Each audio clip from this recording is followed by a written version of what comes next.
নিজের দেশকে প্রত্যেকটা মানুষের নিজের মনে করে গড়ে তোলা, এটা মানুষের একটা দায়িত্ব, এটা ঈমানি দায়িত্ব। নবীজি সাল্লাল্লাহু আলাইহি সাল্লাম যখন তিনি মক্কা থেকে মদিনায় হিজরত করতেছিলেন, নিজের ইচ্ছা না আল্লাহ তাআলার ইচ্ছায়, তো নবীজি সাল্লাল্লাহু আলাইহি সাল্লাম যখন যাচ্ছিলেন বারবার কাবা ঘরের দিকে তাকাচ্ছিলেন, মক্কা নগরের দিকে তাকাচ্ছিলেন, আর চোখের পানিগুলো টপ টপ করে নবীজির চোখ দিয়ে পড়তেছিল।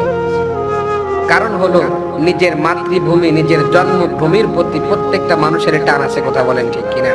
যার কারণে বিদেশের মাটিতে থাকলে কোটি কোটি টাকা কামাই করা যায়, তারপরেও 2-4 বছর পর পর দেশে ফিরে আসে, কারণ এই মাটিটাকে টানে, এই জন্মস্থানের মহাব্বত মানুষের কলিজার মধ্যে আছে। এবং জন্মস্থান এবং নিজের দেশ রক্ষা করে, এটা একটা ঈমানি দায়িত্ব। এই জন্য তো বলা হয় যে নির্বাচনের আগে যে আপনি যে ভোট দান করতেছেন, ভোটের মাধ্যমে দেশ পরিচালনা হবে, এটা ঈমানি দায়িত্ব। অতএব ভোট